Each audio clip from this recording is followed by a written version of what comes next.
Welcome to the Lifestyle Chase. This podcast features high performers who have found a way to live their best life while balancing their health, wellness, friends, and family. Proudly hosted by me, Chris Little. Without further ado, let's get started. Welcome to the Lifestyle Chase, episode 31, with Graham and Jessica Doody. How are you both doing today? Doing well. Yeah, doing good.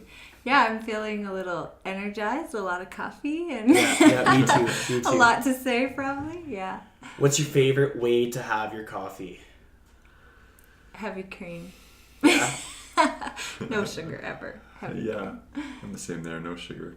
Yeah. I change a lot. I'll go through phases where it's just a couple of shots of espresso with a little bit of water. Mm-hmm. And then phases where I'll load it up with grass-fed butter and MCT oil. And then other times where I just join Jess and just do full-fat cream.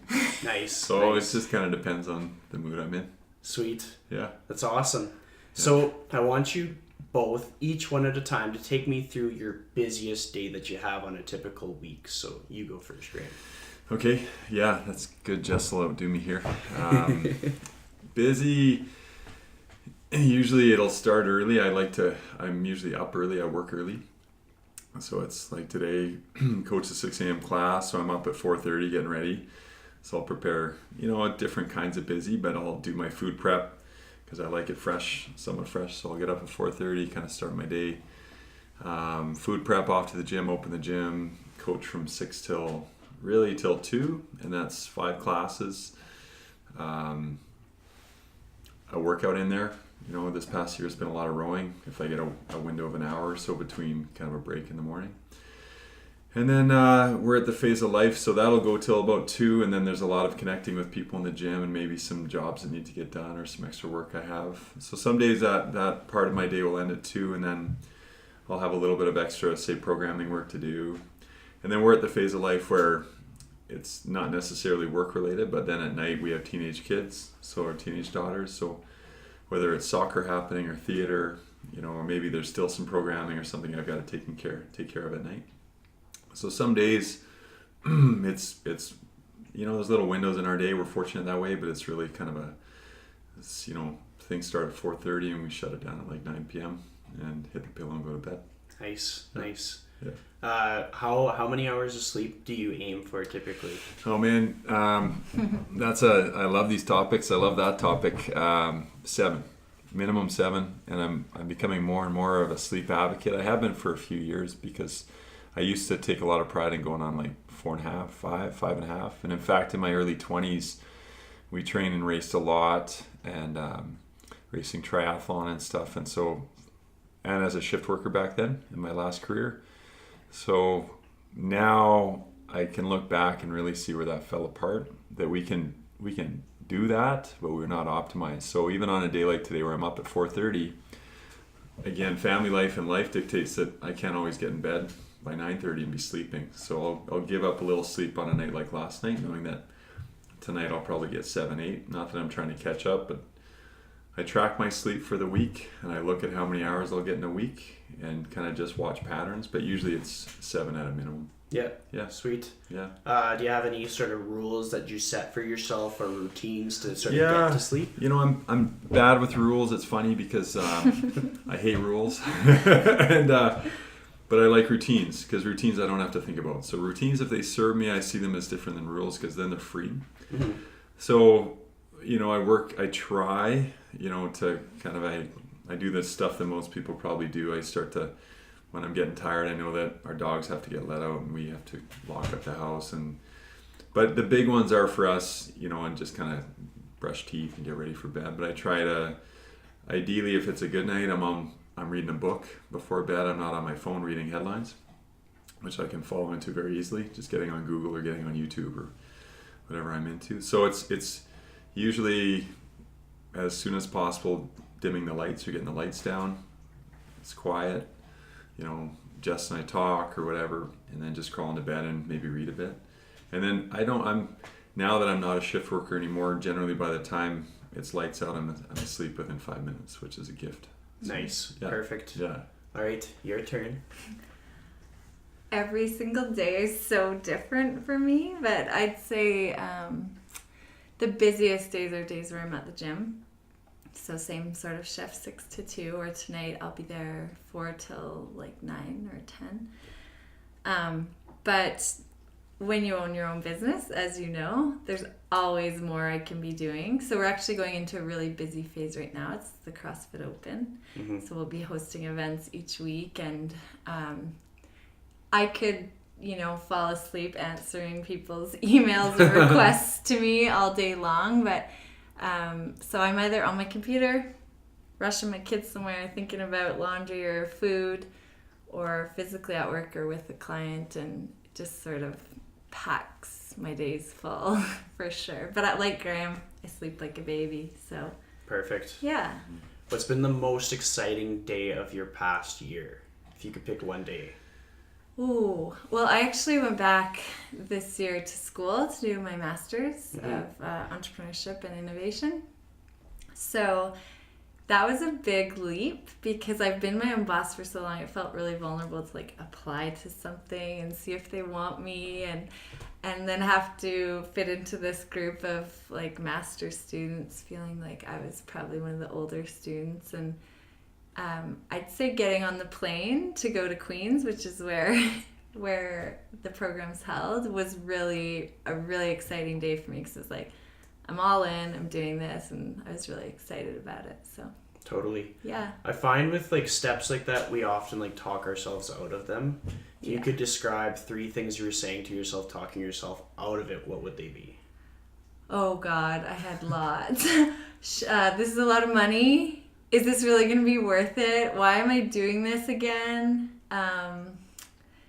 It just felt really scary. Like, it felt out of my comfort zone. I think I came back from the first boot camp just being like, as exciting and awesome as it was, I was also like feeling all this like social, do I fit in? Yeah. And I hadn't felt that in so many years. So there was some of that talk. But, I'm pretty good with mental talk. Like, I try and bring it around and know that everything's happening for a reason. So I was able to walk myself through all those, like, little worries and stresses. But I had someone say to me before I signed up for that, everything, or the best things I've ever done in my life always started with me going, what the hell am I doing? And that really reassured me, because I was like, I'm feeling exactly that. It must be a good step. So, yeah. So totally. I always have that in the back of my head. And having done that now, how would you motivate somebody else to do the exact same thing? Somebody that kind of feels like they could make a next step, but they're too scared to. I would say, like, if it doesn't feel a stretch or scary, it's probably not big enough. Like, I was thinking about that right now. I'm applying for a few positions at various companies and stuff. And the ones that I'm the most scared about, like, can I really do that? I think that I'm on track, versus the ones that I know I can do, and I'd probably be bored in like a couple months, because, it would just be too easy. So I think for anyone thinking about a big decision, if it doesn't feel scary, you're probably playing too small. Totally. I agree. Yeah. So now we're going to take it back to high school years, because I ask a lot of my guests kind of what kind of a student or person they were in high school. So let's start with you, Graham.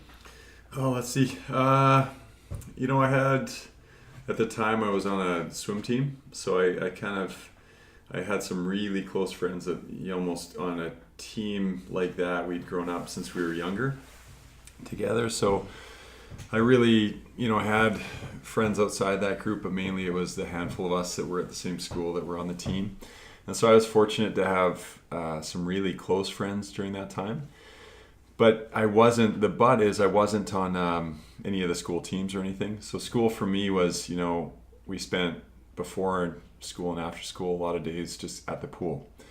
So school was something that, I didn't love school. In fact, I didn't really love school until university, until I started to find myself in classes that I found really interesting. So school was a lot of times waiting till Fridays, Saturdays so that I could get to the mountains, to be honest.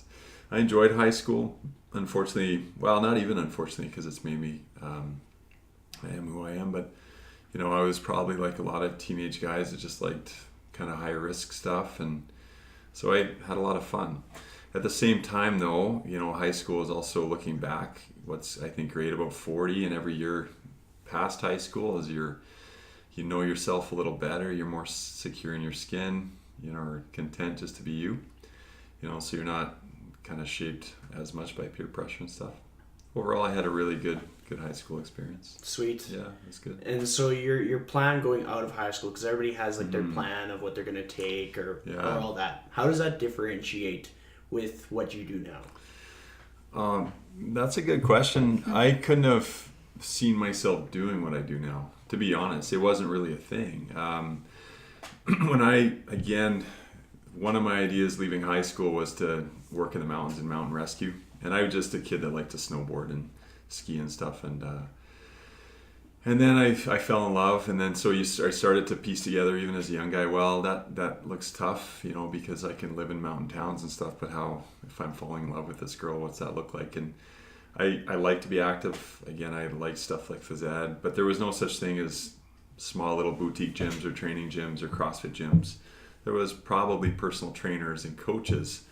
But so I guess the related, my idea, I got into U of A, took phys ed and the phys ed track, and I didn't really know any different, so that was kind of the kickstart. And then years later, through meeting people and taking jobs in the industry and starting to train and coach and manage rec centers or fitness departments, it's kind of evolved to where it is now. But I did not have a clear vision that one day I'll own with my wife, we'll one day own a small little business and I'll have some clients on the side that I program from a desk or cafe. That wasn't something I ever saw. Yeah, it's cool how life works out that way. Yeah, big time. What about you? What's your story? High school? Yeah.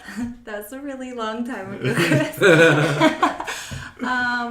I've always, the theme of my life, I bite off more than I can chew, and it was no different back then. I was in drama, I played sports, I, like to party and do all that stuff as anyone does.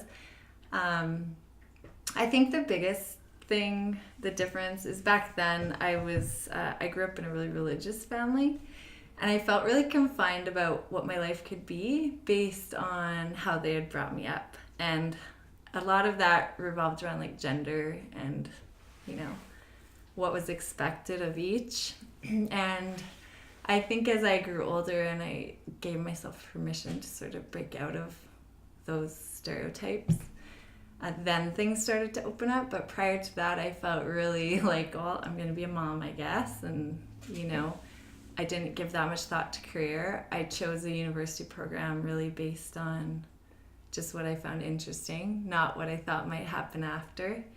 And same as Graham, it's just sort of evolved. I've really followed my passions and things have grown. And I found a passion in business and small business and startups. And then I was like, gee, let's do your biz. So that's how we ended up where we are now. But I think you're so young in high school, and I think it's hard to see where things can go. But you just have to sort of trust the process of life and who you meet and what you study, and you'll learn and grow, and you'll be where you're meant to be eventually. So totally. I think it's interesting because in a lot of cases when I talk to people, who they were in high school, it's different from who they are now, but there's still a lot of correlations. Usually the things that they really liked the very, very most come back to them when they start following their passion. Yeah. And I think it's neat. It's almost, especially in today's society where being an entrepreneur becomes the popular thing or the easier to do thing, a lot more people are doing it.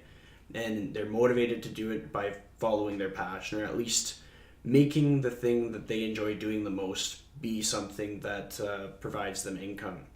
And when we get closer to the things that we enjoy the most, I think it's really good for mental health, which is huge, because I think that's something that is something we have to actively battle because of just society, social media, different jobs, all that stuff.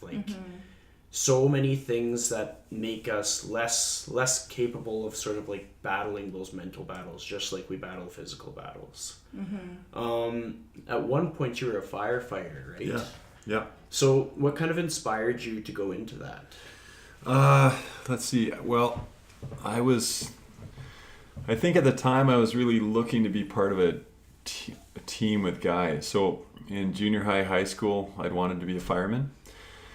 And then I sort of, as time went on, I thought, well, I don't know if that's a good career to have. Also, why I'm, as a family man. So I worked, like I said, I came out of school and I was working in recreation and phys ed and fitness. But then I just, fire for whatever reason came back into my mind. I don't know. I kind of forget why now. But yeah, I was a fireman with the city of Edmonton for 11 years. And it was wonderful because at that time it was, I found just what I was looking for. It was a tight team.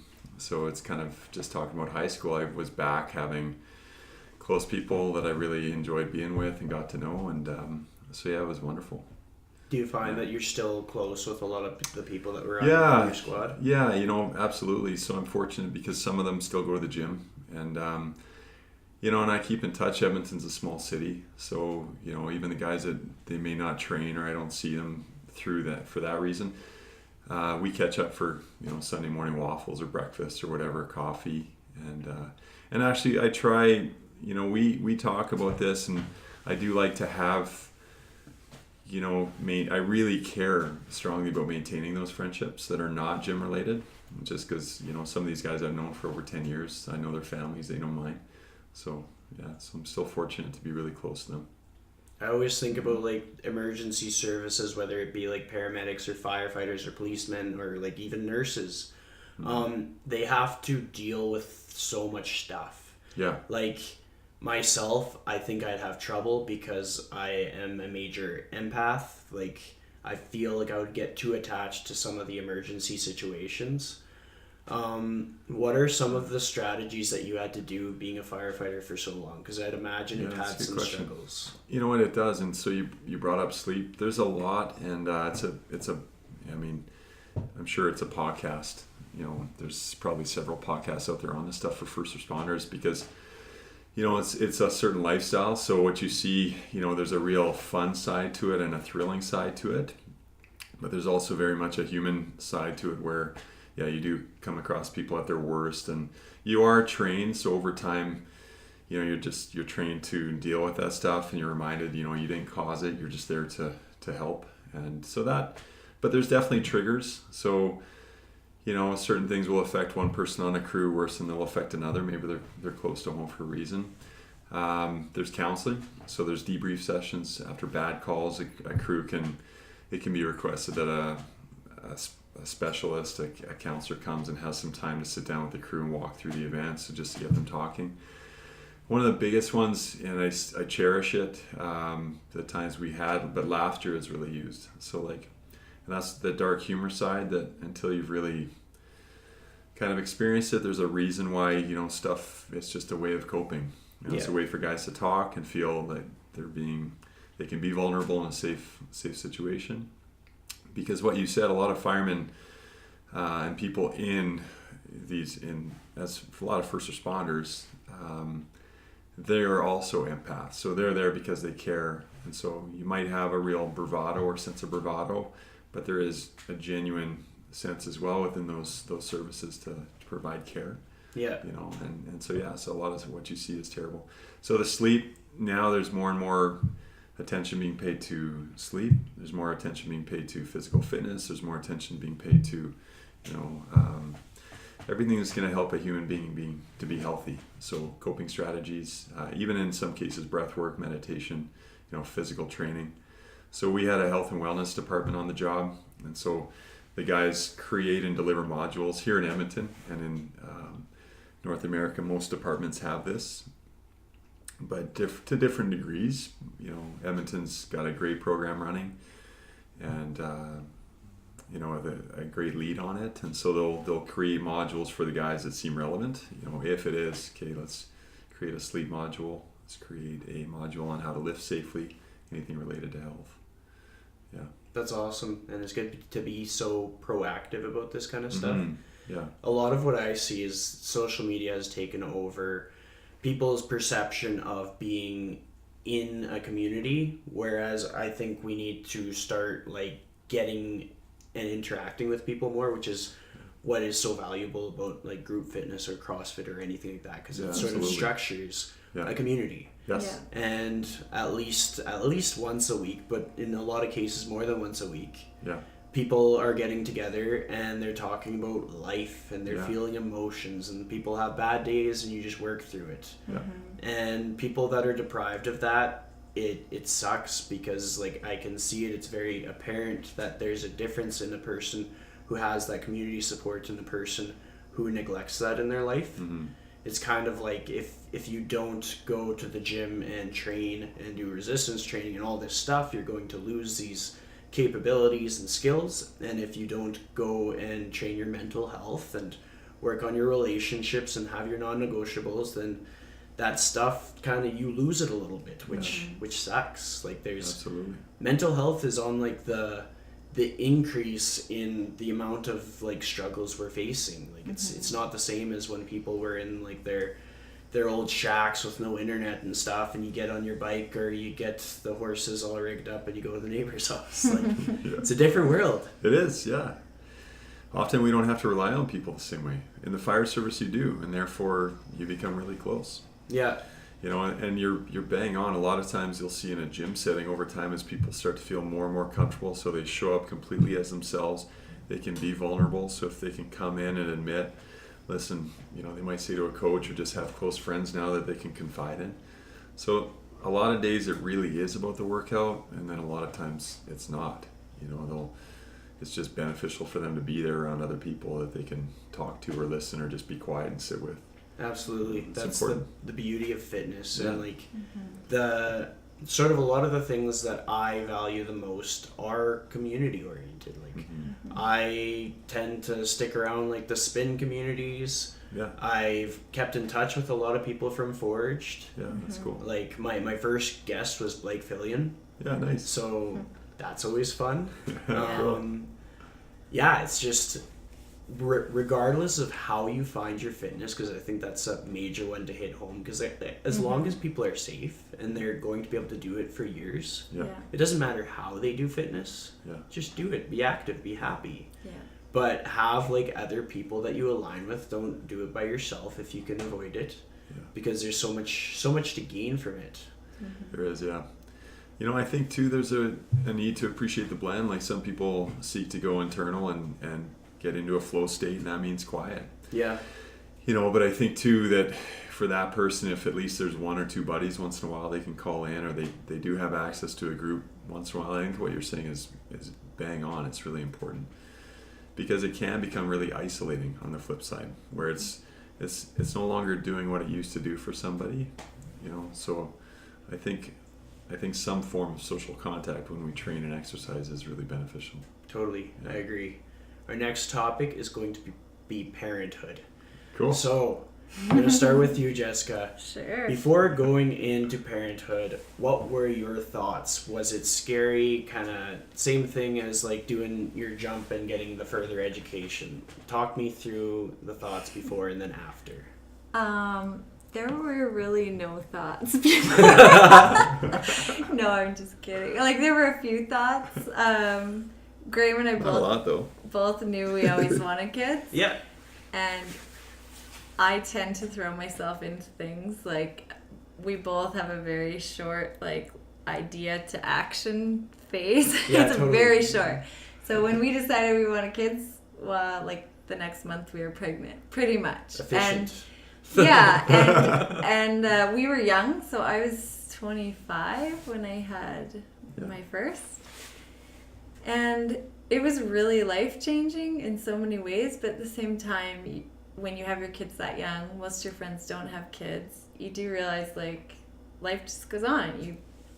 You just bring those little munchkins and you bring them along with you, and life doesn't have to end. And in fact, it makes life a lot richer because there's these little things you love more than yourself, which really in life, that's the only time that's going to happen, where you actually love something more than yourself. Yeah. And it's pretty, I feel lucky that we got it going early. So now I feel like a lot of things for us are coming more to a peak, like career-wise, and our kids are a little bit older, more independent, and we're still young enough to do a lot of things and like, go hike a mountain with our kids versus feeling like we're sort of stuck home with toddlers or whatever. So, I think however you choose to do it, it works out for you. But I feel like we were lucky in that regard. But no, not too much thought given to that one, Chris. That's fair. Yeah. What about you, Graham? Yeah, I'm the same way. This may sound cliche, but I think honestly, if my gut says it's a good thing, I usually go. And so this for me felt like it was just, of course, it feels natural. Let's do this. And I do really think, I have some viewpoints on this, but I think we can really think ourselves into paralysis. And you're never, my opinion is like kids it's not meant to be a perfect, easy ride, so we were providing for ourselves and, we had love and, and it just felt right. So, and it's been wonderful. We have a close friend that just told us he's pregnant. Him and his wife are pregnant, and so she's pregnant. And man, I'm thrilled when I hear that. Like it's the deepest, most satisfying joy that I experience, and I do a lot of fun stuff, I think, personally. So, but like even your question earlier, tell us what the highest high. Like a lot of mine are actually some really fantastic thrills, or watching some of the things that my kids are getting into for themselves. So yeah, there wasn't a time with Jess. It just felt right and go. Perfect. Yeah, it's funny because we often think, like you said, we have to have all our ducks in a row to do X, Y, Z, and then I'll do whatever. With the kids, like, we were so young. We were living in our own basement suite, like renting out the top, renovating. We had no shower at the time when I had Ava, and we had started a window cleaning business, so we were pushing her, knocking doors, and I wouldn't even change it. It's like, it's been such a fun, crazy ride that, you just go with it. And I like the whole, follow your gut thing, because that's been, a reoccurring theme with a lot of my guests. Most of their advice, just follow your gut. And then I think about, my own experiences, and I've been, financially or logistically it didn't quite make sense, but my gut said to do it, and I'm still good, so my gut's right. You're still there. Yeah. And I think that takes practice. It can start to be really difficult at times to, what's my intuition telling me? What's my gut telling me? I don't know. So I think it takes practice, but generally it does steer us in the right direction. Totally. I think, yeah. My next topic is going to be role models. You're each going to sort of list off and describe 3 role models in your life that have sort of shaped how things have played out. So we'll start with you, Graham. Oh, that's a biggie. I have one, if I think back to early days, I have an aunt that's pretty special, and she was quite a bit younger than my mom, so she's my mom's sister. And she just exposed me to a lot of cool stuff with her husband at the time, and so we were in the mountains a lot, and she's the one I really learned to ski with, and they took me mountain biking, and we just go on cool trips. And so she's really unique. She's very, in fact, her and Jess are great friends. She's very artistic and creative, and just a super human being. So I'd say her, and from a really young age, obviously. And then a second would be a swim coach I had from the age of, through probably 5 years or so, 8 till 13, named Dale McMillan, and he was a high school teacher and a swim coach, and just a great man, great role model. I have really good parents too. I'm close to them, but so I consider these people separate because they've served more as a mentor role. My mom and dad did too, but so I'd say him, and that was really Dale's thing. He was a hard coach and a strict coach, and ownership was a big deal looking back. Not that he ever said the word ownership, but it's a big theme that I buy into, and I value him and being around him as a young guy too. The kind of guy that I wanted to be better around. And then a third one is a friend to this day, so I don't see him as much anymore, but in my early 20s, I was fortunate out of my university program to go and work at the Derrick and manage the fitness center there, and then started training there and had other opportunities, and I met a lot of really kind families. And so one is a guy named Keith, a good friend named Keith Bassnett, and so I've known him for close to 20 years now. And we have the kind of friendship where I can check in with him once a year, and it's like we, no time has passed. But I also, when I met him, he was probably my age now, and I was in my early 20s, so he would have been early 40s. But I respected how he lived. I really respected how he had 3 daughters, or has 3 daughters, and he's just a real family man. And he had a successful business and kept fit, and so we trained together. I coached him, and we raced triathlon and stuff. We traveled to Hawaii to train, and just a great solid man that I look up to and respect. So those would be my 3. Awesome. Yeah. Your team. I still am deciding. No, but honestly, like, one of my first role models was a professor I had in university, and she was just everything I wanted to be. She was fit, she was really smart, really pulled together, and it was my first real professional female role model that I thought, like, oh, there's a picture of what things can be. And then I had a mentor. I did some coach training, and her name's Martha Beck. You may have heard of her, but I got to learn and work under her life coaching, and she really talked so much about just following your gut and what your life is teaching you. Just listen to that and show up for that. Her teachings and curriculum really changed my life a lot.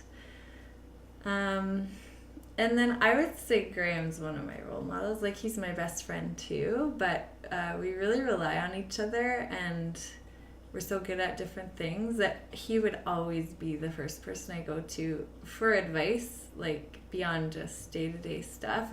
If I really needed good, solid, like, head check, he'd be my guy. So That's perfect. yeah. Such a good match. And a great segue for the next one. We're going to do sort of an activity. Sure. So, you guys have been quite the team. I want you each to describe 5 qualities that make the other person a good part of the team. So, you're going to describe 5 qualities of her that make her, like, unstoppable on your team, and vice versa. Okay. Start with me? Yes. Okay. Oh, yay. 5. Yes. Well, a huge thing is Jess is very smart. So she's very, and I'm not just saying that. She's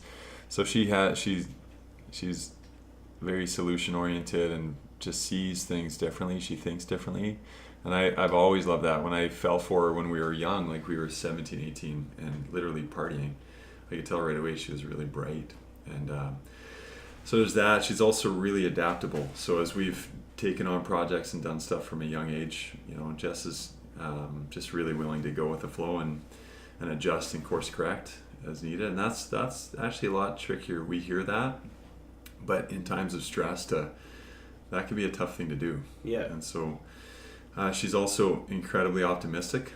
So again, when you're dealing with just life, and nobody escapes it, so the ability to always stay positive. It doesn't mean you're not going to be sad and we're not going to feel emotion that we're meant to feel, but just to be able to, it's okay, we're going to rally, this is all right, that didn't happen, this will, so that's a really big thing. And just to the 4th one, she's very multi-talented, so it's unique because I consider myself quite honed in on what I like to do and where my skills lie, and Jess could do what I do and then 50 other things really well. So, and I'm not, again, having seen her work on many, many projects, it's almost a challenge because she can work in so many different areas, whereas I can't. I do only a few things quite well. Jess can do a lot of things really well. And then just kindness. So I've loved, she's just really kind and that's a tremendous gift.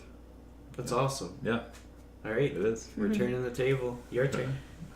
So Graham and I are really alike in a lot of ways, but really different. And this is part of where he's my role model. But Graham is so focused. So if he sets his mind to something, like, it's going to happen.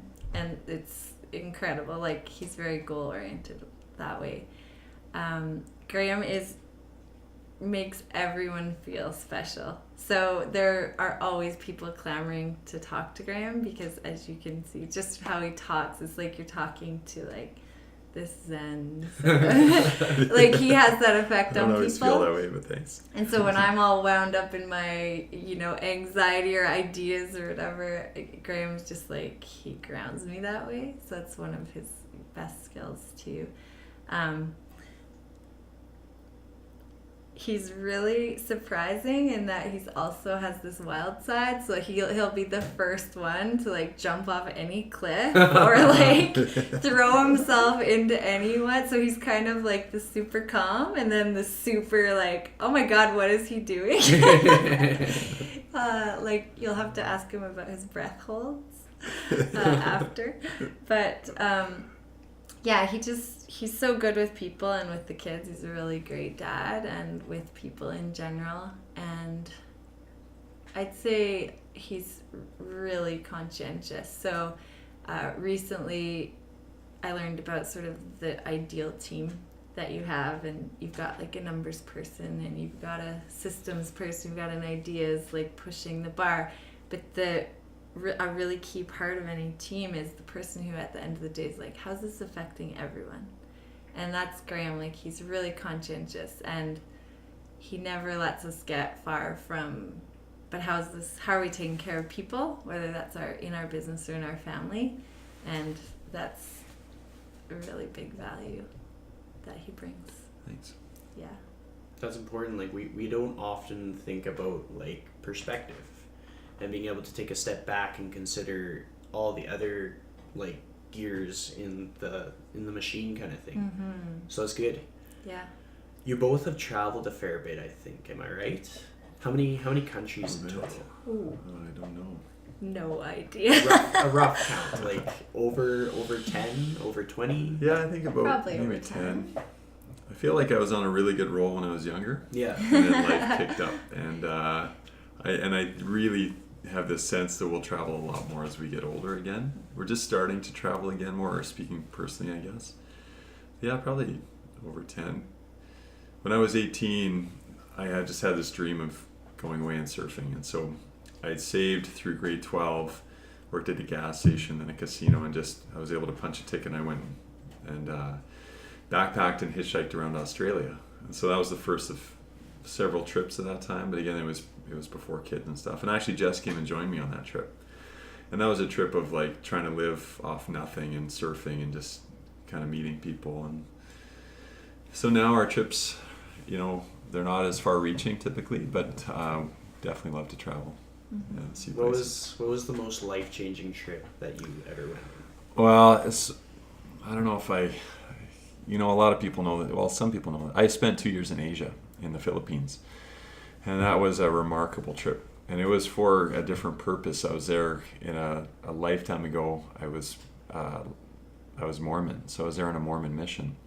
And that trip becomes much more than that mission. And at the time, I had an incredible experience, because you get really close with the people you're working with and then working for, and you're doing more than just knocking doors as well. So, and you're thrown into what was at that age, so I did a year of school and then went away. We went tree planting and then saved up, and then I went away for 2 years. And so the first 10 weeks of that trip, I think it was 10, is 9-hour days learning the language, and then landing in the Philippines, and then we just went all over the country. And I went north with a group of people. So it was life-changing because it's also the amount of time that I was there, and so over time that culture and that way of living really became normal for me. Mm-hmm. So that was a special experience. But now again, because I'm getting older and I'm always reminded of it, it feels like it's further and further in my memory to the point where, it's I think 20 years ago now that I was there. So that was special. It's crazy how profoundly one trip can sort of change the direction of life or give you like new things that impact your decisions. Like travel is it's great. And I know I was at a place where I kind of figured, like if I have money, I'll just buy things, maybe not travel. And somebody that you both know, Dustin Iron, he's one of my best friends, and yeah, he kind of got me traveling more and more. Yeah. And I was definitely out of my comfort zone quite often. Like when we went to Costa Rica and I could hardly order food. I mean, like, Yeah, we got different. her done. Yeah. It's culture shock. And I learned so much from that because being better in another country out of my comfort zone made me better in my own country out of my comfort zone. Because Yeah. it wasn't long after that that I changed careers. Because I was like, well, heck, if I can order Costa Rica food, then I can do anything. Like, Run for president. Yeah, totally, Yeah. totally. Continuing on the topic of travel, what was your most profound trip that you ever did? Speaking of Costa Rica, well, I went on a surf party trip, I'll call it at this point of life, but I was there for like 3 months with some girlfriends, and some of it was solo, and that was the most profound trip, I would say, in terms of personal learning, because not for the reasons you would think, but because I realized a lot of things I don't want really at that young age. I think I was 20.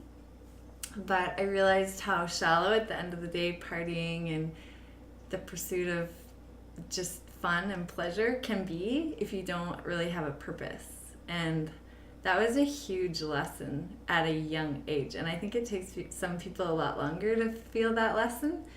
But I had some real lows at that time, and I thought, like, how can I be this low? I should be having the time of my life. But, you know, I learned what I don't want, and that was invaluable to me. So then I had to start asking some harder questions, like, well, if I don't want that, if I don't just want to travel and party, then what do I want? Yeah. So it helped kickstart a lot of things for me. Totally. Yeah. So something that I talk about a lot are like non-negotiables in life, and a lot of my guests have had some pretty good ones. And I'm curious to know, in any given week, what are 3 of each of your non-negotiables? We'll start with you first. Things that you just need to have in your week to make it flow in the most ideal way. And that can be family, that can be work, just whatever it is, but it always has to happen. Like if it doesn't happen, things are thrown askew. Yeah. 2 of my 3 revolve around family. It's like, for me, it's the center of absolutely everything. So if I don't feel like Graham and I have really connected daily, if not every other day for sure, but just really like where you're at emotionally connected with Graham, I feel really out of sorts. Yeah. And then same with my kids, like if I haven't just had some quality FaceTime with them, I'm thrown. So I guess I'm really relationship driven that way with my family. And then for sure exercise. So I feel like exercise really helps my mental health, get all that energy out. And so if I don't exercise, I feel really thrown as well. I think those are my 3. Perfect. When's your favorite time of day to train yourself or to go and do a session? Workout? Yeah. Midday. So if I try and go early, it just doesn't happen, or I have too many things on my mind that I sort of want to get out first. Midday is perfect because later than that I start to get tired. So I usually work out 10:45 or noon. Perfect. Yeah. Nice. All right, Graham, your turn. I'm the same as Jess on that first one.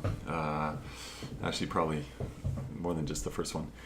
But yeah, I really, I've always felt this too, but I really value being connected to Jess and the kids, and so, you know, if that's not happening, I feel off.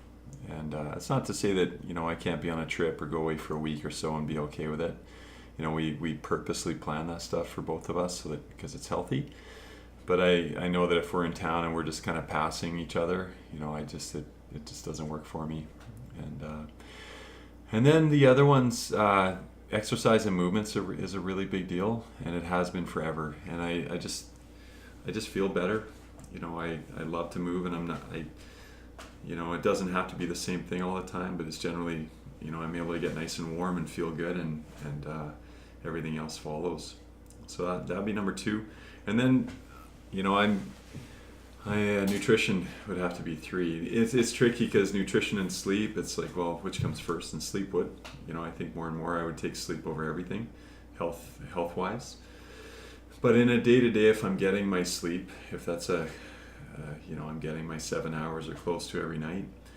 Nutrition in my preparation of food, and eating in a way that where again I just thrive, or I feel good, I feel energetic, is big. And with that is coffee. Yeah. Coffee's part of that too. Yeah. Nice. So Graham So- did this like long fast a while back. And it was like, oh my God, you have so much time when you're Yes. not prepping No food. Like, time. what are you going to do with your day? Graham spends a lot of time with Yeah. food. So, yeah. How many hours in the day would you say are dedicated towards preparing the food? You know what?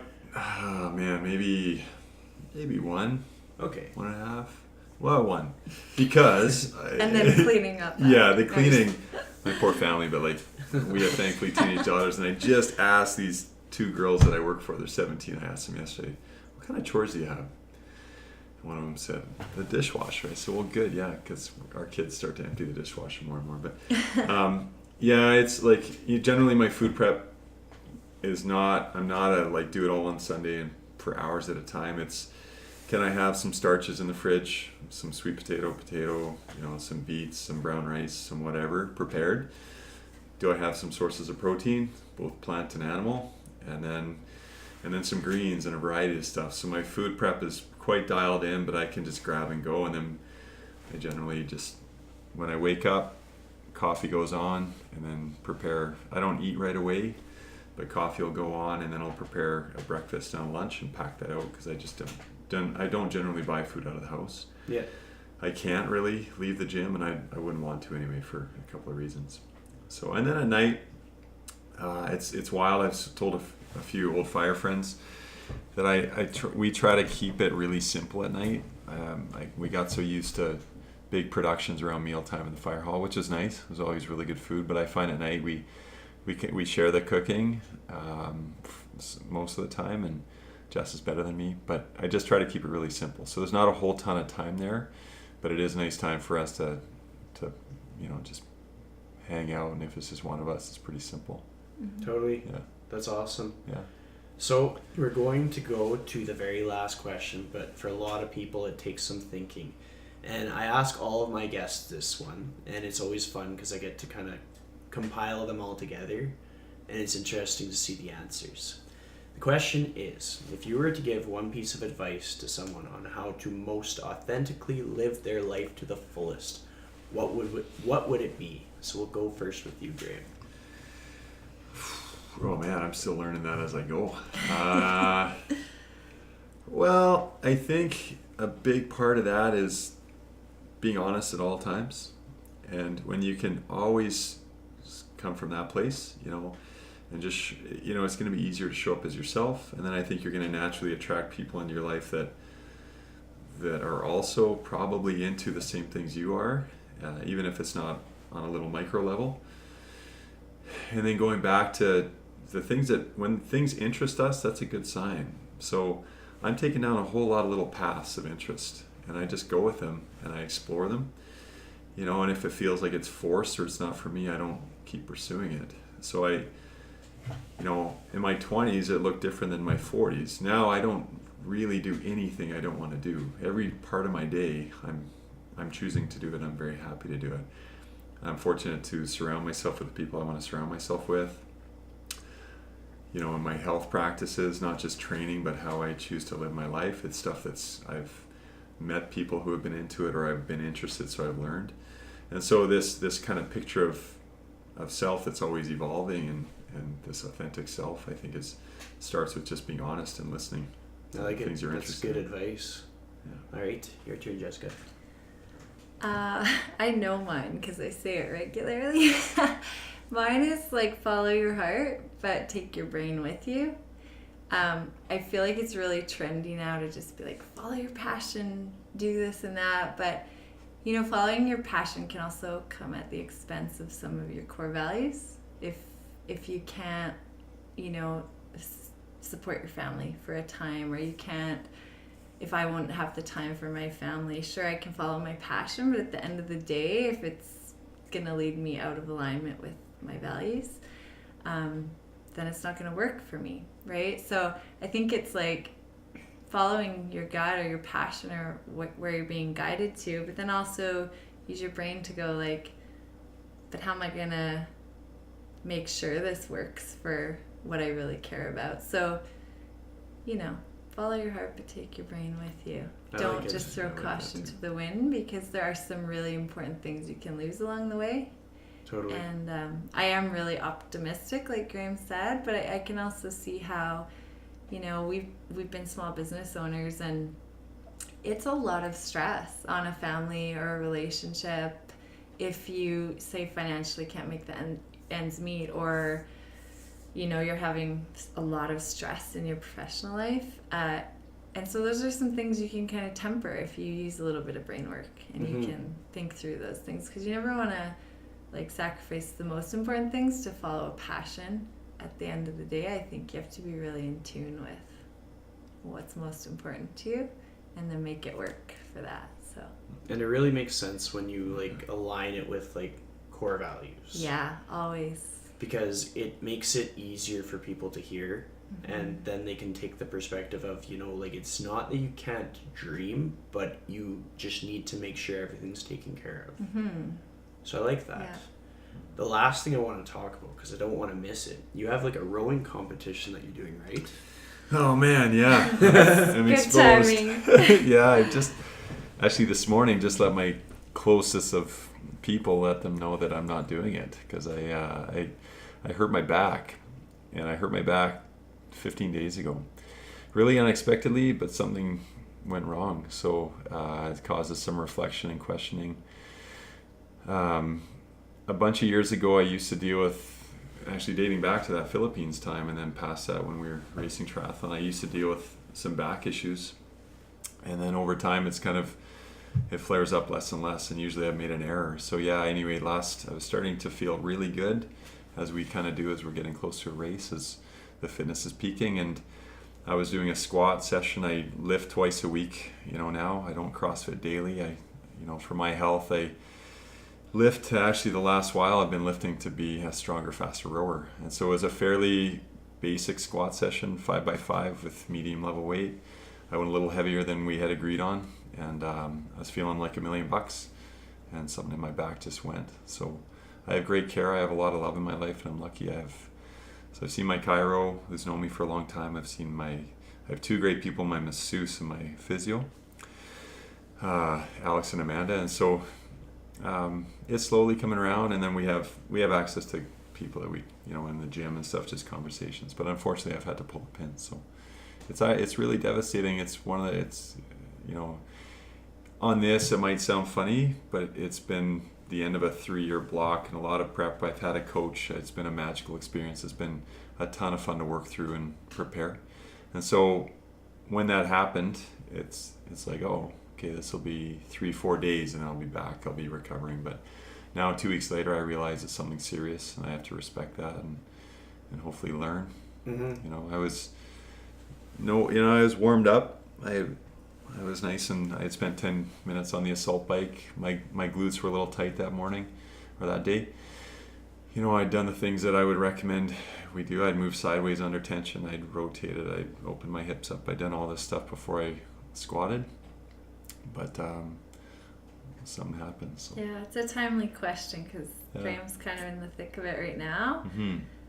It's hard to train for something so intensely for so long, and like I said, so focused, and then have circumstances just not allow you to show up at the race. You almost taste it, you can visualize it. I've felt it, I've seen it. The last couple of years have been really fun. We've traveled to Victoria and had a great time out there, and it's just been a really fun pursuit. I'm just interested in it, and I love what that does for our fitness, the intersect of power, strength and power and capacity. The places you can visit and go to when you're really pushing yourself and learning about yourself. And so there's been a lot of magic. So it's just been flipped. And so now it's a new challenge. The new challenge is to heal in a healthy way and move on, and it's okay. Reassess, reflect. If this happened to anybody else, because everybody has these pursuits in fitness, whether it be a max deadlift or they want to run a long distance. If they had done a similar journey, what advice would you give them to get them back on their feet? That's a good question, because when I have my coaching hat on, which I do all the time for the most part. It's much easier from that point to approach it from a love yourself. It's okay. This event will be here next year. Look at all the work you've got, all the fitness you built up, the relationship you built with your coach. This is, it identifies a weakness that we can address or you can address. So that's all the stuff I would be saying. And, we always have people in our gym that are dealing with little tweaks and things and stuff pops up. And so we try to take care of them and stay in touch with them and check in on them. And, and then it also affects how we program, so, okay, well, maybe if we're seeing a couple of these in a row, maybe we need to include more of this in our program to prevent that kind of thing. So thankfully I have those voices in my head, and I can catch myself a lot of times when I start to go into a real kind of low spot where it's like, oh, how did this happen? What was me? Mm-hmm. So you'll hear me say, often it's like, guys, don't attach any meaning to this. So even today we're doing a 1K time trial in the gym. We're getting really prepared for it. 1K row, and it's a retest from 12 weeks ago or 10 weeks ago. And simply testing capacity in that domain going into the open. And if we had one person today that didn't do very well. So the message there is it doesn't mean anything. Like, yeah, you tried, you learn, move on. Don't attach anything more than that to it. So I'm trying to remember that for myself too. Don't attach anything to this. Totally. It's not a failure. It's not a loss. It's just a new challenge. That's all. It's value. It's value. Yeah, 100%. Yeah. Awesome. It's tough though. So it's tough. Not to minimize it. Yeah, well, I'm glad that I got that into the podcast, not because of not being able to participate, but because of the lesson that it is for other people. That's cool. Just it's being important. able to see other people who work hard and life happens and they find value. Yeah. You've touched on social media. We often just see and we all have heard this stuff by now, but all the glory. So we just see people at their best, posting their best stuff that's gone through filters and everything. And I think it's important sometimes you start to really understand the further you go. I think that, those moments when they happen, they're really special because a lot of the process is the challenge. Mm-hmm. And challenge is a good thing.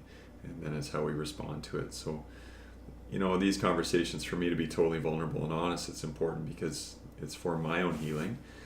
And it's also, other people can benefit from this too and seeing this. I totally agree. Yeah. Mm-hmm. This has been a good episode. Cool. I'll have to close it off, but I'm sure I'll see you two around sometime in the future. Yeah, it's a small world. Hope so.